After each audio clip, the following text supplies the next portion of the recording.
I'm Howard Smith. I'm the Executive Director of the Center for Industry Self-Regulation. Welcome to today's podcast. Glad you're joining us. Conversations about children's health are everywhere right now, from school cafeterias to Congress to headlines in the news. At the center of many of these debates is marketing of food and beverage to our children and how it influences what they eat and drink. To explore this important topic, I'm joined by Dan Range. Dan Range leads the BB National Program's Children's Food and Beverage Advertising Initiative, sometimes called CFBAI, which is a voluntary advertising self-regulatory program that sets standards for food advertising to children.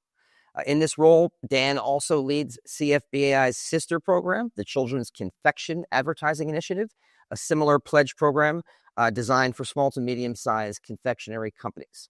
Prior to joining CFBAI, Mr. Range was also an attorney at BB National Programs' National Advertising Division. And prior to his time with BB National Programs, he had nearly a decade and a half of experience as in-house counsel at public and private consumer packaged good companies, where he provided legal guidance on commercial, regulatory, and IP matters, including brand marketing. Dan, welcome. Thank you for joining us. Hi, Howard. Nice to be here.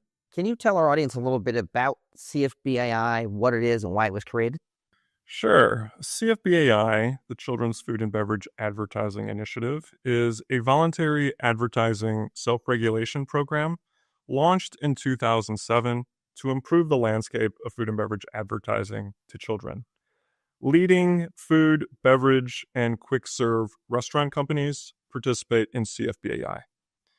Each participating company makes a public pledge to abide by CFBAI's core principles in their food and beverage advertising directed to children.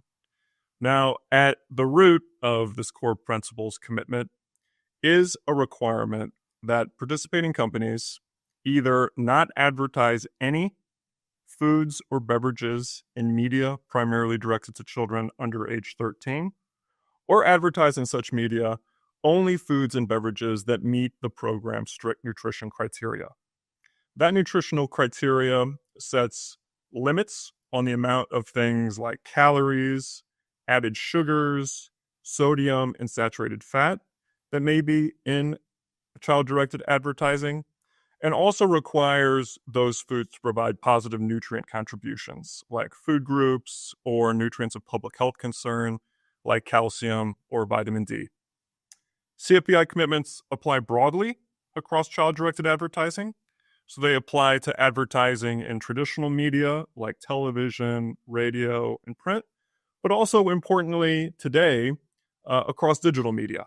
So advertising on streaming platforms, websites, games, and apps. Additionally, the core principles prohibit any child-directed advertising for any foods or beverages in elementary or middle schools, among other requirements. BBB National Programs, we serve as the program administrator, and this is CFBAI's 18th year. So you mentioned sort of generally the types of participants in the program. Can you give us a sense of some of the names and how many participants are there in CFBAI? Certainly. So currently, 21 of the largest food and beverage advertisers participate in CFBAI. Collectively, CFBAI participants account for the majority of food and beverage advertising in the United States, and historically, our companies have accounted for most child-directed food and beverage advertising as well. Since CFBAI was created, the number of companies participating in the program has more than doubled. So given the size of our participating companies and the extent of their advertising, the commitments that our companies have made with respect to their advertising to kids through their participation in CFBAI has had a significant impact on the overall landscape of food and beverage advertising to kids. And as CFBAI's participation has grown, so has that impact. Got it. Thank you. Now, obviously, I'm interested in your work because it is an example of industry self-regulation. But for the benefit of our audience, can you kind of explain how CFBAI, how it's different than government regulation, how perhaps it complements or works alongside formal government regulation when it comes to food marketing to children? Yeah, well, certainly all CFBAI participants remain subject, of course, to any government laws or regulations that apply to food advertising, including food advertising to kids. CFBI commitments, though, go above and beyond those government laws and regulations. CFBAI commitments are voluntary commitments, they're not government mandated. There's also several differences between CFBAI commitments and government laws and regulations that offer several advantages. The first is that CFBI commitments are much easier to change than government laws and regulations. You know, Howard, as you know, there is often a lag problem with pass those laws and implement those laws. Oftentimes, the rate of implementation of laws and regulations struggles to keep pace with marketplace changes. And that's especially true in something like advertising, where, particularly in digital media, we see new forms of advertising emerging every year. And that's likely to continue to increase with the advent of artificial intelligence and the incorporation of AI into advertising. CFBI commitments, because they're voluntary commitments made by companies, can be changed much more quickly than any sort of government laws and regulations. CFBI commitments also offer more flexibility and adaptability than government regulations. CFBI commitments, because they're voluntary commitments made by companies themselves, are not subject to some of the same limitations that government laws and regulations may be subject to, such as limitations on agency and authority, or even constitutional protections, like First Amendment protections in the field of advertising. Finally, there's also a cost consideration. CFBAI commitments, as true with other forms of industry self-regulation, the cost of administration and enforcement, compliance monitoring, is borne by industry itself. The companies that participate in CFBAI bear the cost of administration of the program and compliance monitoring. Whereas, of course, when government regulations or laws, that administration and that enforcement is borne by the government or taxpayers, in other words. Yeah, interesting. So you mentioned kind of the lag problem when it comes to government regulation, and that's one area where self-regulation often stands out, where it can be more nimble, act more quickly.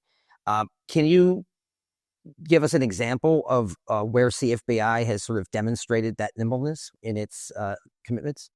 Absolutely. So, the flexibility, the speed of change that self-regulation offers has been reflected in the continuous improvements that CFBI has made to the program over the years in response to marketplace changes. So that has included expanding our core principles commitments to cover new forms of advertising, new forms of media. We have changed and updated our nutrition criteria in response to regulatory changes, in response to changes in nutrition guidance. And we've also expanded our program to increase the age of the children that are covered by the program and our school commitment.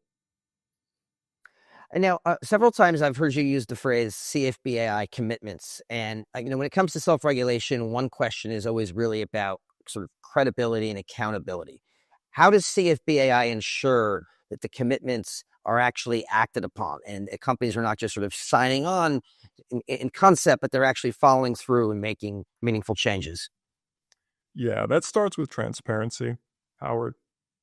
So, first, each of our companies makes their own unique pledge to abide by CFBI's core principles. Now, for many of these companies, these pledges include advertising commitments that go even above and beyond CFBI's core principle requirements. Each of these companies' pledge commitments are published and publicly available on CFBI's website. Additionally, we publish a product list on CFBI's website that lists all of the products that our participating companies are featuring in child-directed advertising. Secondly, in addition to transparency, you also need to have accountability, as you referenced. And so, an important feature of CFBAI is that when companies join the program, they agree to be held accountable for their compliance with their CFBAI pledge commitments through independent monitoring provided by BBB national programs. And this is what really separates, CFBAI from something like just internal company marketing policies, right? Where there really is no independent third party oversight, and companies are kind of left to effectively grade their own homework, so to speak. When companies join CFBAI, they're really kind of walking the walk of their public stated commitment to abide by these responsible advertising practices by agreeing to have a third party in the form of BBB national programs monitor their compliance and then publicly report that compliance in annual reports that we publish each year.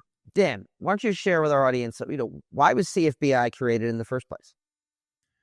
Yeah, CFBI was created in response to concerns about rising rates of childhood obesity. So in the early 2000s, these concerns began to become a focus of policymakers. Much like today, we're seeing concerns about childhood chronic diseases again becoming a focus of policymakers. Back then, just like today, calls came from government agencies and other groups for industry to do more to help address this problem of rising rates of childhood obesity. Now, of course, we know that there are many factors that contribute to childhood obesity, but to the extent that food and beverage advertising to children may be one of those factors, CFBI was created to help address that through strong and transparent self-regulation. Under CFBA guidelines, what types of foods and beverages can be advertised to children? So, under the core principles, our participants are permitted to advertise in media primarily directed to children under age 13, only foods and beverages that meet CFBAI's uniform nutrition criteria.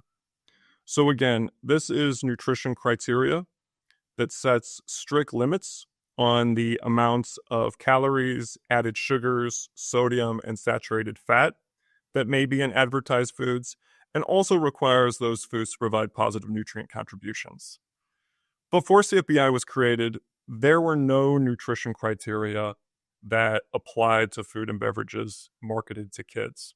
And as a result of our nutrition criteria, foods like candy, soda, and ice cream are no longer being advertised to children by CFBI participants. So it's had a real impact on the foods and beverages that are advertised to children by the largest food and beverage companies. So obviously you just gave a couple of examples, but in your view, how effective has CFBI been in improving the nutritional quality of what is advertised to our kids? And I guess secondary question is, how do you really measure and track that progress and success? So, CFBAI's progress and success will continue to be measured against the objective for which the program was founded, which is to improve the landscape of food and beverage advertising directed to children. Now, over the years, that improvement has taken different forms. So, CFBAI's establishment of nutrition criteria, where none existed before, changed the nature of foods that were advertised to kids, as I described. Foods, again, like candy, soda, and ice cream, are not being advertised to children by the largest manufacturers. That criteria also triggered product reformulations to many foods that improved their nutritional profile. Now, over the more recent years, the nature of CFBAI's impact and improvement of the children's food and beverage advertising landscape has changed because now most CFBI participants no longer advertise any foods or beverages to children. So, CFBI's biggest impact today is the significant reduction that has resulted from CFBI commitments in the amount of food and beverage advertising to children. In 2011, approximately 20% of CFBI's participants did not advertise any foods or beverages in child-directed media. Today, that percentage is 80%. So 80% of CFBI's participants, who again represent the largest food and beverage advertisers in the country, no longer engage in any food or beverage advertising in media primarily directed to children under age 13. Yeah, when we think about, marketing food and beverage to children, children's health, there's a lot of voices, I imagine, with strong points of view on this issue. How have you interacted with and gotten feedback from, say, parents or public health groups or policymakers about the work you're doing? So over the years, CFBI has had extensive outreach to government agencies, to NGOs, public health groups, academics, trade associations, other industry stakeholders about the program. And in the course of that outreach, the program has received a lot of feedback, positive and negative, about the program that has influenced the program.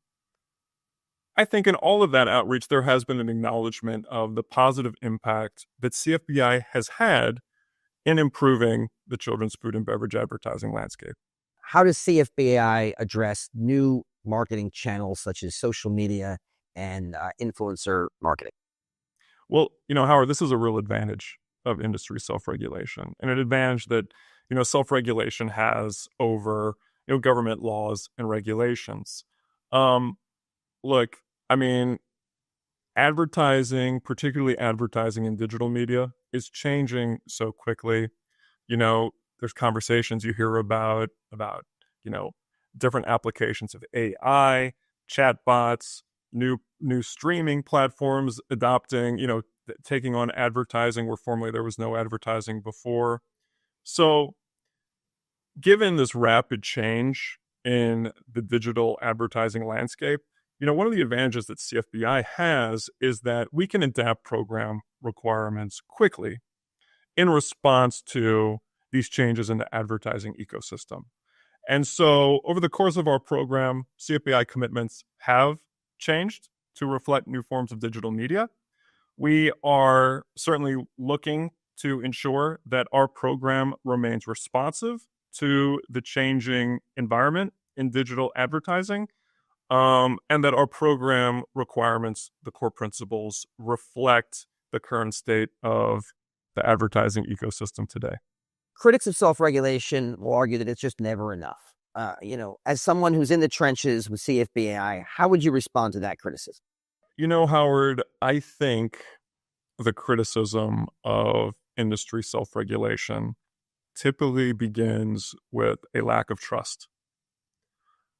Some people will never find or never believe industry self-regulation to be effective because they don't trust industry. And they believe that the government has to provide a police function to ensure that industry does the good things that it says it's going to do. So I think in any form of effective industry self-regulation, there has to be an accountability mechanism. CFBAI provides that. When our participants enroll in CFBAI, again, they make a public pledge to abide by CFBAI's core principles in their food and beverage advertising to children. That pledge is public. It's transparent.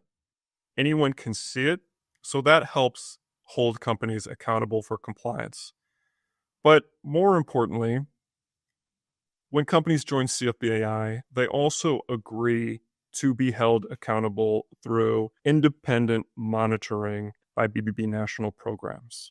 So again, companies aren't just saying we're going to do these things. There is an accountability mechanism that's built into our program of self-regulation that holds companies accountable for abiding by those commitments, which really translates those commitments into a real, observable, measurable impact on the food and beverage advertising landscape.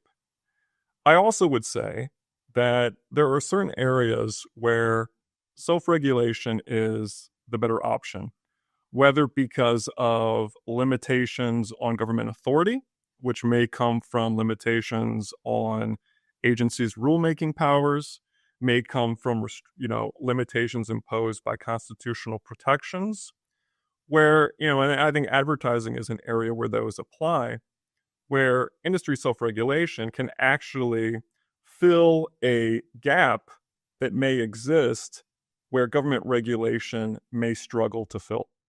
Dan, looking to the future, where do you see CFBI going in, say, the next 5 years? Yeah, well, two things, Howard. First, as we've spoken about, the advertising ecosystem continues to rapidly change, particularly in digital media, particularly with the application of AI in advertising. So, that presents challenges. We need to make sure that CFBAI is covering the current state of digital advertising under its commitments. That provides challenges to monitoring as well. We spend a tremendous amount of time monitoring the digital advertising of our participants to ensure compliance. We're always looking to improve our monitoring efforts. At the same time, I think the digital media environment provides some opportunities. There are tools like age targeting that are available in digital advertising that aren't available in something like linear TV advertising that help mitigate delivery of ads not intended for children to children. The other thing I would say is that, with concerns about children's health becoming a greater policy issue, we need to build greater awareness about CFBAI. We need to make sure more stakeholders, more policymakers are aware of CFBAI and its impact on the food and beverage advertising landscape. And we want to expand CFBAI's scope. We want to bring in more participants because the more people, the more stakeholders that participate in CFBAI, the greater its impact. So Dan, you've told us about how CFBAI functions with the commitments of its members. Is there any trickle down or downstream effects to the work that you all do in terms of improving nutrition to kids? Yeah, I think one of the most valuable outcomes of effective industry self-regulation is that it promotes an environment of proactive, responsible corporate action. There's an influence outside the program. And we've seen CFBAI have that influence in several different contexts. There are publishers, media companies, other self-regulatory programs that have used or based their own nutritional criteria on CFBAI's nutritional criteria to govern things like the foods and beverages that they allow to be advertised on their platforms, or to set nutrition criteria for offerings on kids' menus. We've also seen, CFBAI's nutritional criteria be used by companies to govern which foods and beverages they'll allow their IP to be used on. Finally, I think also, CFBAI, over its 18 years of cultivating a responsible approach to food and beverage advertising, has had an influence on advertising policies that have been adopted by many digital platforms that limit or restrict food and beverage advertising on content directed to children. So thank you again, Dan, for speaking with me about the impacts of industry self-regulation in the food and beverage industry. For more information on CFBAI, please visit BB National Programs website at bbbprograms.org/CFBAI. And to learn more about the Center for Industry Self-Regulation, please visit us at industryselfregulation.org. Dan, thank you again for your time today. It's been a pleasure. Thanks, Howard.